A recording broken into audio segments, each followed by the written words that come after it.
Dear Mr. A&R, we all struggling artists. Realize the world is cold, but we came here to spark it. Swimming little guppies in a sea full of sharks. It's gonna take a miracle to not end up harmless. Hello, and welcome to Season 2 of Inside the Six with Ian and Thomas. Hi, everybody. Glad you're back. This is just going to be a quick little preview. This is not our official first episode, but it is. We'll be back again Friday to kind of go over the first couple of games that have been happening of the World Cup. As many of you know who are soccer fans, the World Cup is by far the biggest soccer tournament in the world. And it is probably one of the most fun to watch, in my opinion. Because it is a collection of all the international teams, seeing, how people work together that you don't usually see, play together. Right. And, even some teammates on the same international team, how they, keep their bond from their club teams. But, this episode is just kind of going to be a short little preview of, our opinions on, what's going to happen and what we think, the final outcome will be. I'm going to start off, asking you who you think will win Golden Boot and Golden Glove. Oh gosh, for this cup. Man, Golden Boot. That's both of those are actually be really tough to predict right now. Mm-hmm. I mean, you got guys like Mohamed Salah. You got guys like Kevin De Bruyne. And there's so many others, because we spend a lot of time in the Premier League, and we don't talk about guys like, Robert Lewandowski, who is, I would think, definitely a contender as well. There's so many. Who's going to win Golden Boot? Man, it's way too early to really even say with any kind of fairness for either one of those. Golden Glove. I got to go with somebody some of the big time names again. Manuel Neuer, Ter Stegen. And again, in all fairness, I think it's just way too early to make any kind of a fair prediction of who's going to win even Golden Glove. I'm really even considering that the U.S. doesn't have a national team participating in this tournament. I'm still really excited for this tournament. I mean, like you said, it's the World Cup. This is the biggest tournament on the planet because it involves the entire planet. And some people got left out. Wah wah. But the teams that did make it, are from everywhere. And they mix them up in the group stages. There's 4 teams per group, and you got A through H. That's 32 teams. If you want to do a real quick count, A, B, C, D, E, F, G, H, that's 8, and 4 teams.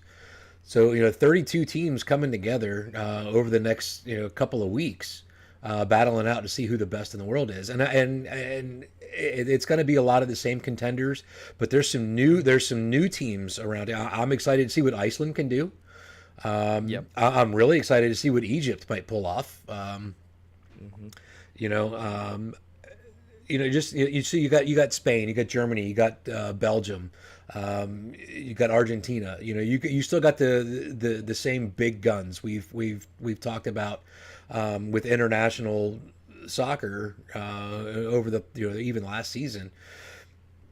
But there's a couple up and comers that might surprise us a little bit, and I really kind of hope they do. It just makes it even that much more exciting. To see a team like Iceland, who came off of a fantastic performance in Europa, or was it Euros? Euros. Yeah, it was the Euros. Yeah, but that was just one of the coolest things in the world, man. And I think by the end of that tournament, there were a lot of people on the Iceland bandwagon, and I kind of want to see them carry that that torch a little bit farther. I think that's going to be exciting. I know you certainly were on that bandwagon. Oh, sure. Look, that chant was just awesome. Are you kidding me? You get 50,000 Vikings chanting, dude. That's a little intimidating. Yeah, I think right now, going back to Golden Boot, Golden Glove, pre-tournament prediction for me. Golden Boot, Cristiano Ronaldo. Really? He has been performing so well. Um, you know, Portugal is the reigning Euro champion. Um, you know, I don't think they're gonna go all the way in this tournament. I don't think Portugal has the team built for it. But they have names, they have stars. And obviously Ronaldo is by far the biggest name on that squad. And he's got the eyes for goal, Right. and he knows how to score. So early prediction, I think if Portugal goes far enough, he will probably earn himself a golden boot. I see them at least making it out of their group. I mean, they're in group Absolutely. B, and I mean, Spain is their biggest competitor, I think, in that group. They got Iran, Morocco, Spain, and Portugal. So I see think them Spain leaving and their group. Portugal will make it through. Absolutely, yeah, that's I agree with that. And Golden Glove, a lot of people are saying, "Oh, Manuel Neuer is back," and I'm a huge fan of Manuel Neuer. I've said it before. I'm a goalkeeper. He is by far one of my biggest idols. But he's just coming back from injury. I'm not certain that it was the best choice for him to be named Germany's number one. I think he needed time to come back and get fit. It sucks that he would have missed the World Cup, but for his career it would have been better. He's already got a World Cup trophy. Give Marc-Andre ter Stegen the chance to be the number one for Germany. Get his glory. He's been performing extremely well for Barcelona. Give him his chance. But my early pre-tournament prediction for Golden Glove is gonna have to be Thibaut Courtois. That I think that's a good choice.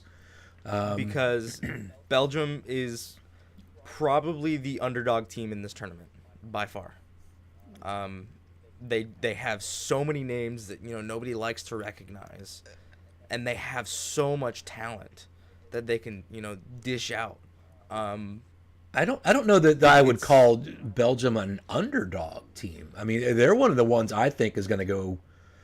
I think they're one of the teams that has a chance to win this tournament. I mean, I definitely don't consider Belgium to be an underdog. I say underdog because I think right now everybody's early predictions right now are leaning a little bit heavily towards Germany, and everybody's gonna say that, and I'm not saying that's wrong. Germany is by far probably one of, if not the strongest teams in this tournament right now. I'll agree. They have one of the most solid squads ever built. And that's not new for them. No, it's not. Obviously they want to keep their title as World Cup champions. And obviously there are teams that are going to be fighting for it. Obviously Argentina wants to win. Messi wants his right. He wants to win his last little bit. His last chance at glory at the World Cup. The one trophy he's missing. Same with Cristiano Ronaldo. He wants to lead Portugal to Portugal's first World Cup. He wants his trophy. Right. There's so many teams out there that are gonna be fighting so hard for this. Oh yeah. And all of them for the same reasons. I mean, they've got they're big name players who might not make the next World Cup. Ronaldo. I think this may be his last one. I think for sure it's Messi's last one. Ronaldo's probably his last one. And you got other guys. Vincent Kompany. One thing, I'm not sure how he got there. Not to slight him in the least, but especially some of the other changes that were made on that squad. But yeah, I think there's other players who this is going to be their last chance. So yeah, like you said, they're going to be fighting hard for it. Robert Lewandowski, how much does he have left? Seriously.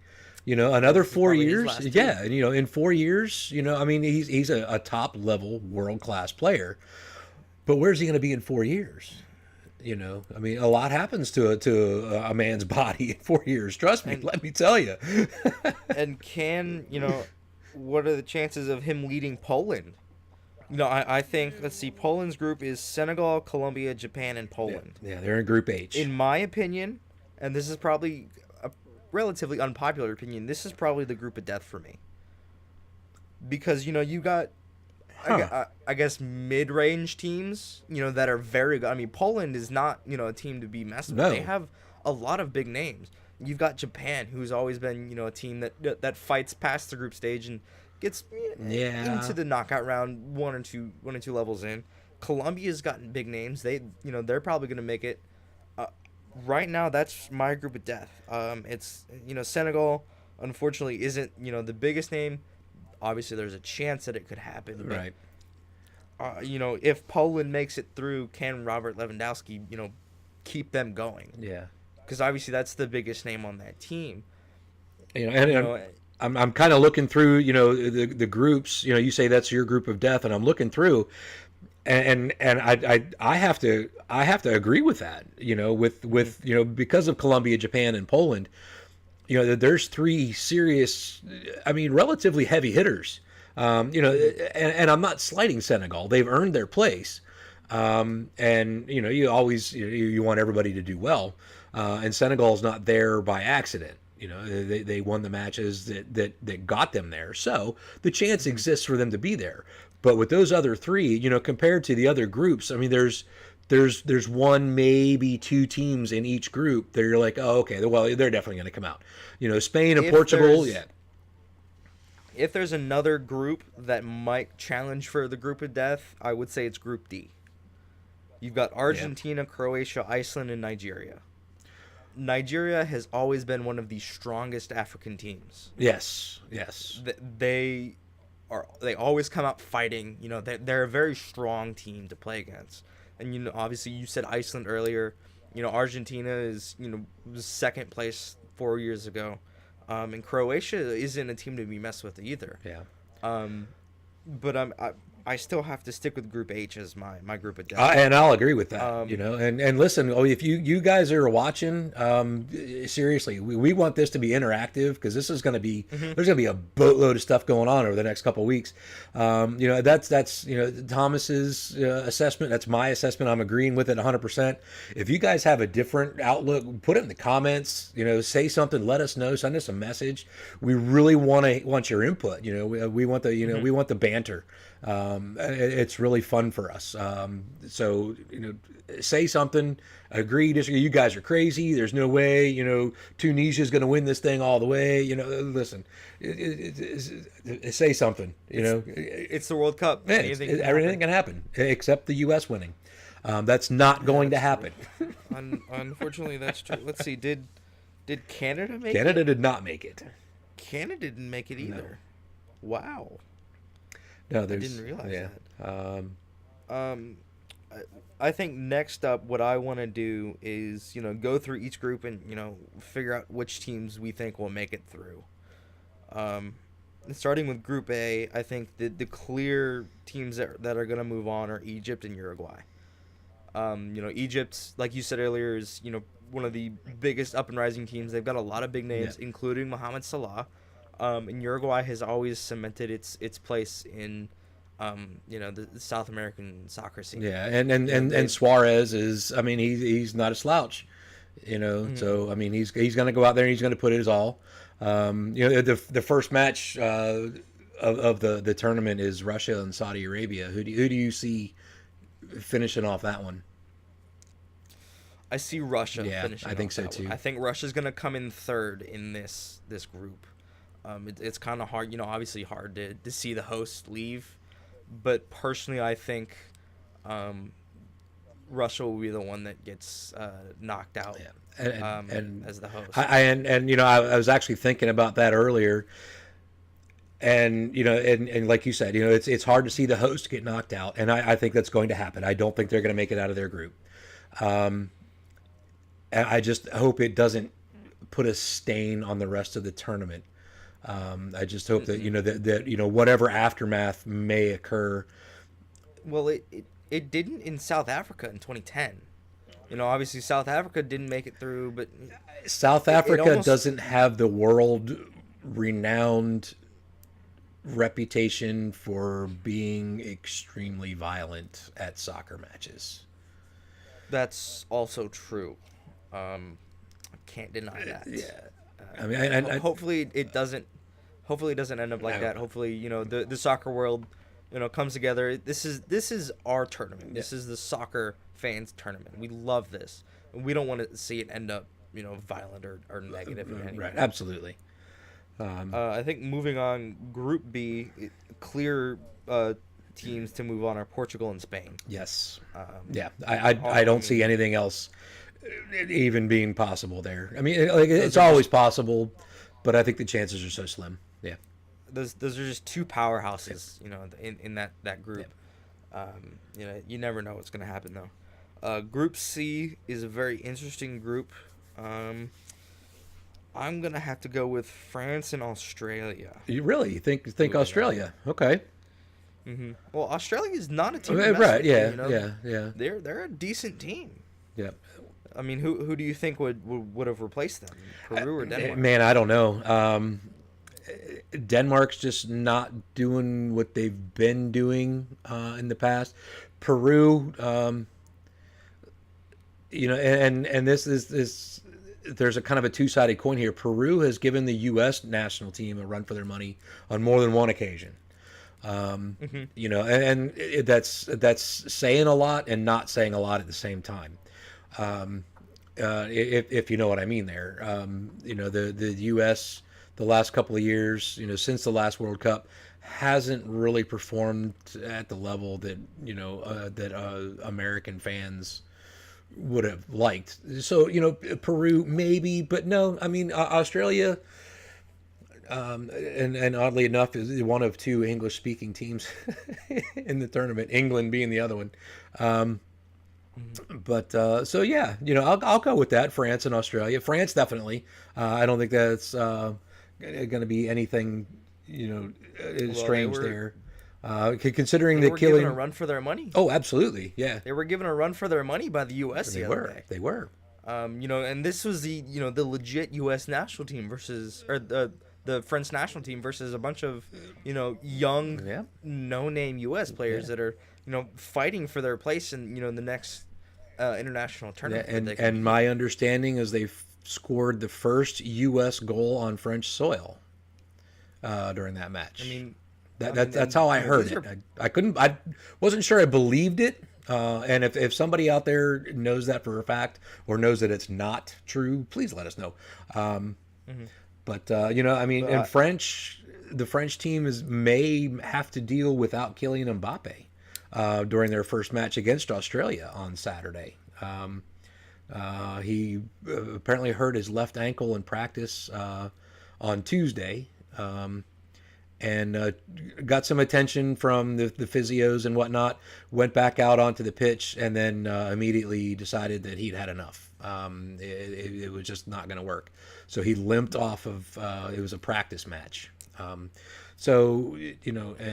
that may or may not leave them shorthanded. Hopefully not for the tournament. Hopefully he has a decent enough time that he can, get the ankle straightened out. I sprained an ankle fairly badly myself on Sunday. So I'm not going to play in my match on Wednesday, but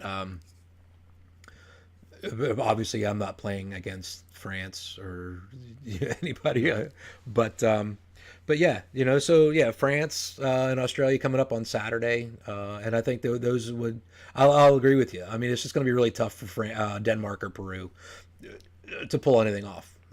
Yeah. So, moving on, Group D, like we said, this is probably one of the hardest groups. My prediction is Argentina wins the group, and I gotta say Croatia moves on. I'm sorry for Iceland. I'm going to disagree with you on that one. I'm going to say Argentina, and I'm going to say Iceland. Because I think they have, what it takes. To at least move out of the group, and I think they have the confidence right now after winning the Euros, and so that's mine. I maybe a little bit of sentiment mixed in. So yeah, I'm gonna go with Argentina and Iceland on that one. So I wouldn't be surprised if it was Argentina and Croatia though. It's gonna be a very fun group to watch. I mean, that, like we said, that's one of the hardest groups to be in, and it's It's gonna be fun. Yep. Moving on, Group E. Um, I'm going Brazil and Costa Rica here. I'm going Brazil and Switzerland. Really? Okay. Switzerland isn't, they're another one of those sleeper teams. They've got players, and they've done fairly well in previous tournaments. They just have to be able to step up and perform. Yeah. So I'm gonna disagree with you on the Costa Rica part. I think it's gonna be very interesting as well because Costa Rica is another team, that has the skill. They have the talent to move on and do what they need to do. Right now I gotta go with Switzerland with this one. Group F. I'm gonna go with Germany, Mexico. Yep, me too. That's easy. South Korea. Obviously, they made it here. They've earned their place, but they just going up against teams like that. They just don't have they don't have enough talent. And Sweden, the only decent Swedish player to really ever exist is Zlatan Ibrahimovic. I knew you were going to say that. He's just, obviously he's not in there. Yeah, he's not in the squad. But even that, he wasn't. He says he's a lion. He says he's a god. But is he really? Well, he's scoring goals in LA, but big deal. He has skill. I'm not going to deny he has skill. He's there and I'm not. But right. Sweden is just nothing without Zlatan right now. Group G is a very easy one. Belgium and England. Yep. And I see Belgium coming out on top of that group. I'm going Tunisia on that one. Really? No, not really. Not really. I was like, wait a second. You want to rephrase that? You know something I don't know? No. No, Belgium, England, easily. Yeah. Who do you think's going to win? Who do you think's coming out on top? Group? Yeah. Belgium. Okay. Belgium by far. Oh, by far even. Okay. I think the game between Belgium and England is going to be. That is probably the game that I'm waiting to see the most. It's going to be fun. I'm very excited to see Belgium and England. Well, and the funny thing is, funny. It's an interesting little tidbit that Kevin De Bruyne came out the other day and said that Raheem Sterling is going to shine during this World Cup. So two Premier League teammates who are going to go head to head. In that matchup. This is gonna be fun. This is his chance. Oh, sure. This is Raheem Sterling's chance to come up, show himself as the player that everybody says he is, and prove that he can be what everybody says he can be. Yeah. This is his time to shine. Yeah, earn that price tag, man. Now we come to our mutual group of death. I think with Group H, I'm gonna go Poland, Colombia. That's what I'm thinking too. Yeah. Japan is going to be very close. I think if it comes down to anything, it will come down to goal differential.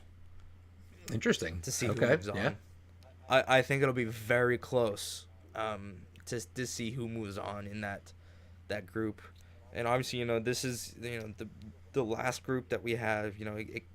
They're going to be playing, Group A, depending on, where they end up in the knockout rounds. Speaking of knockout rounds, obviously we've predicted teams. We can't exactly predict, who's going to play who yet because we don't know who's going to come out on top of the groups. Right. But, end game. Who do you think is going to win the tournament? Oh boy, man! In my mind, there's three teams that's going to come down to. It's going to come down to, I think it's going to come down to Germany, Belgium, or Poland. Those are my three top ones just off the top of my head. The three teams that I have are Belgium, Germany, and Argentina. Okay, and I won't dispute that a lot. I'm hoping, just because I'm a huge Messi fan, I'm hoping Argentina gets theirs. I don't think it'll happen. I don't think Messi has enough around him, and I don't think Argentina has the strength to go all the way. In my opinion, I think they're actually gonna get to the third place game and win that. So right now my ranking is Germany wins, Belgium comes second, Argentina gets third place. And I think that's a fair assessment. And mine right now is Germany, Belgium, Poland, and and anything's possible. Either one of those, at this very moment, either one of those scenarios is completely possible. And who knows what happens? I mean, something crazy might happen, and the group stage is just like, it happens all the time with basketball. You talk about everybody. Yeah. I'll do cartwheels. I swear to God, if Tunisia wins this tournament, I will do cartwheels. Unfortunately, we did miss out on the cartwheels after Liverpool lost the Champions League final. Yeah. Maybe we'll get them. Yeah. All right. Will you do cartwheels if Tunisia makes it out of the group stage? Yes. Okay. If Tunisia is able to, they're in Group G, to beat out Belgium, England, and Panama, and make it out of the group stage, I will do cartwheels. Ian Radford will do cartwheels on camera. In my Liverpool kit. All right, we'll bring it back to Liverpool kit. Got it. No, it's a 2016-17 kit, but it is what it is. So, and by the way, the purple away kit I think is pretty BA, man. I dig it. Awful. Look, it's better than Manchester City's away kit from last season. That's true. I mean, it's can't deny that. So, anyways, I think that is all we have for our World Cup preview. I have just two little tidbits. I went over one already with Kylian Mbappe is probably going to be out for their opener on Saturday versus Australia, France-Australia, with that injury we talked about. Another one, Marcus Rashford has been confirmed out for the Three Lions opener versus Tunisia. He took a slight knock. They said he's going to miss the first one, but he'll be back and ready for the rest of the tournament. Speaking of first games, we did hear good news that Mohamed Salah will be there in their first game against Uruguay, which I am very happy about. Yeah, me too. I'm very happy to see that Uruguay will be, because even Luis Suarez came out and said that, I hope that I get a chance to play against Mohamed Salah. So that's a little piece of good news. Just the last little bit I have is there was a statement from the FIFA Referees Committee. The chairman is Pierluigi Collina, and the official statement is that a tight offsides call will not be flagged. If it's tight, they will allow play to carry on because they want to see the goal scored, and then they will use video assistant referee to assess after the play. That's right. This will be the first World Cup with VAR. Correct. And so we got they said they will be using it. And VAR in this World Cup. Yes. So, and that's the reasoning behind the fact that the flag will stay down on a tight offsides call. They don't want the flag to go up and stop the play. They want the play to go on, and then they'll assess whether the goal should be awarded afterwards with the video assistant. They want to basically test. They've already tested it in the German league, but they want to be able to, make sure its use is it's not wasted. Well, and they want the play to flow. They don't want the flag goes up, everything stops. Exactly. So if the play goes on, and you got a guy who's got a shot on goal, it could be game changing, things like that. An offsides flag is one of the most frustrating things in the world. I mean, it's absolutely it cuts my hair off every time a flag goes up. It's like, oh, come on. So I love them. They're my favorite. Well, as a goalkeeper, you would. I mean, I'm a winger, so the offsides flag is it's the most frustrating thing. But I think it's kind of cool that they've decided that the flag's going to stay down. And he said that if you see a flag stay down because it's a tight call, they're not making a mistake. They're respecting the decision that the committee has made, and they will use video assistant to verify the goal or to disallow the goal, which I think is a really cool idea. I'm sure there's somebody out there saying that's terrible, but I think it's awesome. it's also going to make sure that the call is correct. Exactly. Yes. It's going to basically, it's probably not going to be 100% because, you know, obviously every once in a while a ref will call it because he's used to it, as you know, it's just what he's always done. But it will get us closer to 100% accurate calls. Yeah, offsides, and the thing offsides is game changing. Yeah, and the thing is, if the flag goes up and he's wrong, you've already stopped the play. If the flag stays down and he's wrong, you just disallow the goal.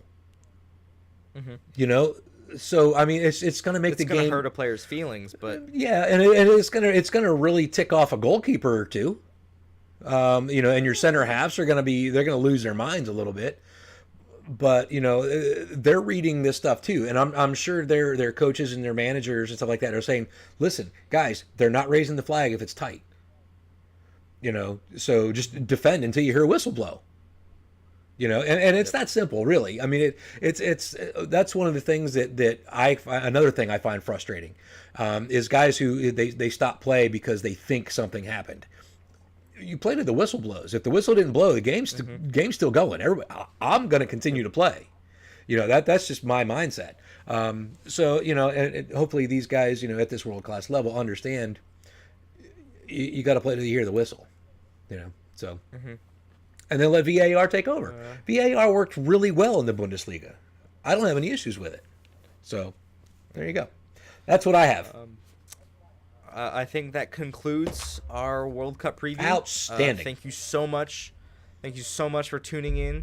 I'm so happy to be back doing this. Me too. In just a few weeks that we were out, I missed it. I missed it. Yeah. And as you've probably seen by the intro, I've learned a little bit in editing videos.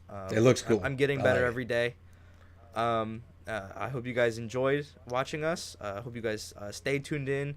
In just a couple days, we'll go over the first couple games of the World Cup, and then we'll start posting every Friday from then on while the World Cup happens. Cool. Also talking about some transfer rumors. Yeah.